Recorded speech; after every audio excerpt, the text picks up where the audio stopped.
त्रेता युगम नेमि शरणम, द्वापर युग कुरुक्षेत्र और कलयुग है गंगा। ये आप जहाँ पे खड़े हो, ये सतयुग का पहला तीर्थ है। यहाँ पे यात्री लोग जो आता है स्नान करने आता है। स्नान करने से कलेश, कष्ट, व्याधि, पीड़ा, भय, चिंता सब दूर होती है। और जो स्नान नहीं करता है वो पंच स्नान करता है, ब्रह्मा जी का दर्शन करता है। यहाँ पे नगर में 1000 मंदिर है, पर जो मेन है ब्रह्मा का ब्रह्म सरोवर और ब्रह्मा का मंदिर है। सावित्री मंदिर है जो पहाड़ी पे है, वहाँ पे यात्री लोग जाते हैं, वहाँ का दर्शन करता है। ये यहाँ की मेन यात्रा होती है। कहते हैं कुछ जगहें धरती पर आसमान से उतरी होती हैं। राजस्थान के अरावली पर्वतों के बीच बसा एक ऐसा ही नगर है पुष्कर।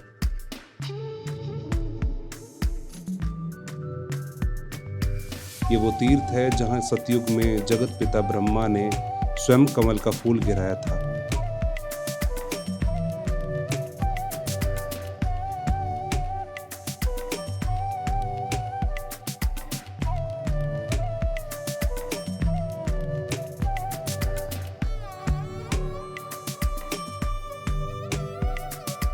जहां 68 तीर्थों के गुरु का वास है, जहां हर कण में शक्ति, भक्ति, हर घाट पर आस्था और हर सांस में संस्कृति की महक बसी है। आइए हम आपको ले चलते हैं एक ऐसी ही यात्रा पर।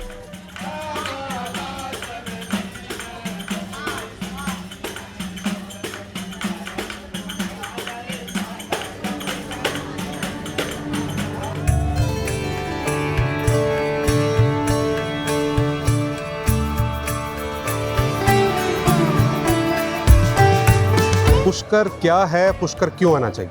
सर्वप्रथम पुष्कर फेयर में आपका स्वागत है। जिसके लिए आप लोग सर पुष्कर आते हैं, ये पुष्कर कहलाता है सतयुग का तीर्थ। सत्युगम केवलम पुष्करम, केवल एक पुष्कर धाम है जो सतयुग का बना है। बाकी समस्त धाम त्रेता युग, द्वापर युग और कलयुग के बने हैं। कहते हैं तीर्थ का राजा कहलाता है पुष्कर तीर्थ। पुष्कर तीर्थ 68 तीर्थों का गुरु है, इसलिए कहते हैं गुरु बिगर ज्ञान नहीं और गुरु बिगर मोक्ष नहीं। फैमिली पर्सन यहाँ 3 कार्य से आता है। पहला अपने सुख शांति की पूजा प्रसादी करने के लिए है। दूसरा जो आप देख रहे हैं अभी कार्तिक मास चल रहा है, ये कार्तिक मास जो है जगत पिता ब्रह्मा जी का यज्ञ का समय है, जब भगवान ब्रह्मा ने सतयुग में इस जल का शुद्धिकरण करने के लिए यहाँ यज्ञ करने का निर्णय लिया था। यज्ञ करने के लिए जो आप ऑरेंज कलर का ये मंदिर देख रहे हो, यहाँ बैठकर भगवान ब्रह्मा ने लाखों सालों वर्षों तक तपस्या की और शुभ मुहूर्त निकाला। कार्तिक मास का शुक्ल पक्ष एकादशी से पूर्णिमा, ये 5 दिन का मुहूर्त आज से स्टार्ट है, जो यहाँ से एकादशी पूर्णिमा तक चलेगा। उसमें लाखों श्रद्धालु पर डे आते हैं, इस जल का स्नान करते हैं। जैसे आपने महाकुंभ का स्नान सुना होगा, महाकुंभ के स्नान के समान यहाँ होता है। 12 सालों में एक बार महाकुंभ लगता है और पुष्कर का जो कुंभ है वो हर साल यहाँ लगाया जाता है। जब सूर्य देवता पश्चिम की ओर जाते हैं तो पुष्कर सरोवर एक दिव्य रूप धारण कर लेता है। 52 घाटों पर जलते दीपक, मंत्रोच्चारण की गूंज और हजारों श्रद्धालुओं की एकजुट प्रार्थना। ये वो क्षण है जब इंसान और ईश्वर के बीच की दूरी मिट जाती है। पानी में डूबते दिए, आकाश को छूते मंत्र और दिलों में उमड़ती आस्था। ये वही पवित्रता है जो सतयुग से चली आ रही है, अटूट, अडिग, अमर।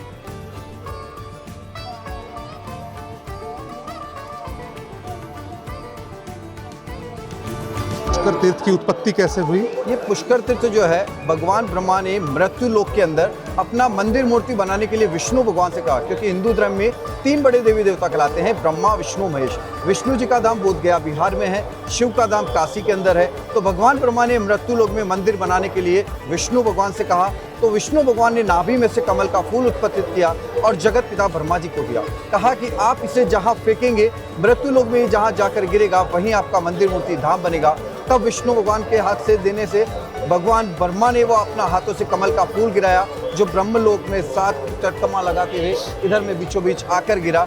ब्रह्मांड के परिक्रमा लगाने से उसका गति इतना तेज था कि गिरते ही सप्त पाताल छेदन हुआ और पाताल में से इस जल का उत्पत्ति हुआ। नाम रखा गया पुष्कर। संस्कृत में पुष्कर का संधि विच्छेद करे तो बनता है पुष्प प्लस कर। पुष्प यानी संस्कृत में कमल के फूल को कहते हैं और कर का मिस होता है हाथ। लेकिन पुष्कर की महिमा यहीं तक सीमित नहीं। गायत्री पहाड़ी की तलहटी में स्थित है भारत के 51 शक्तिपीठों में से एक मणिबंध शक्तिपीठ, जिसे स्थानीय लोग चामुंडा माता मंदिर के नाम से जानते हैं। यहाँ इसी पुरहोता पर्वत पर माता सती की दोनों कलाइयाँ गिरी थी, इसलिए इसे मणिबंध यानी कलाई का स्थान कहते हैं। यहाँ माता को गायत्री के रूप में पूजा जाता है और महादेव को सर्वानंद भैरव के रूप में। कार्तिक एकादशी के पावन दिन पुष्कर की गलियां गूंज उठती हैं। वीर संतों की यात्राएं, राजस्थानी लोक संगीत और भक्ति की लहर। ये संत वो रीढ़ हैं जो सदियों से पुष्कर की आध्यात्मिकता को संभाले हुए हैं। जय पुष्कर राज की।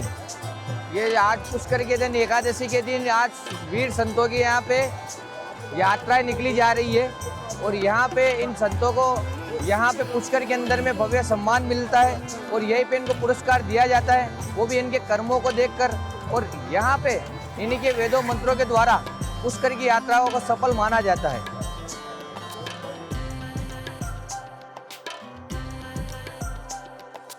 और जब आध्यात्मिक संस्कृति और परंपरा का संगम होता है तो पैदा होती है एक अनोखी दुनिया। हर साल कार्तिक पूर्णिमा के आसपास पुष्कर का मैदान बदल जाता है एक विशाल मेले में, पुष्कर पशु मेला। तो आप अपने घोड़े के बारे में कुछ बताइए। जी, ये स्टैलियन हुकुम है। मजुके लाइन जो फौजी जो फेमस स्टैलियन हो गया उसका बेटा, एंड इसकी एज है 8 साल अभी और इसकी हाइट है 64 इंचेस। जी ओके। और इनकी नेचुरल एज कितनी होती है? नेचुरल एज तो जैसे हिंदी में कहावत है कि घोड़े जैसी तबीयत, तो उस हिसाब से देखें तो on an average 20 to 25 years is a very common age for the horses, any horses, कोई स्पेसिफिक नहीं। 30,000 से अधिक ऊंट, घोड़े, भैंसें, गायें सब सज-धज कर आते हैं। ये मेला राजस्थान की ग्रामीण संस्कृति का जीवंत प्रदर्शन है। ऊंट की दौड़, मूंछों की प्रतियोगिता, लोक नृत्य, कठपुतली का खेल और रेगिस्तान की वो जादुई शामें जो हमेशा के लिए दिल में बस जाती हैं। ये ऊँट का क्या नाम है? इसका नाम मोर है। मोर। कितने मोर। साल के? ये 3 साल के हैं। 3 साल का? हाँ, 3 सब बेचने के लिए लाए? बेचने के लिए और लिया। कहाँ से हो आप? ये जिला सरसा, गांव मोडी, जिला सरसा, तहसील दब वाली, अच्छा, हरियाणा। हरियाणा से हूँ मैं। यहाँ हर इंसान की एक कहानी है, हर जानवर का एक रिश्ता और हर पल में राजस्थान की धड़कन महसूस होती है।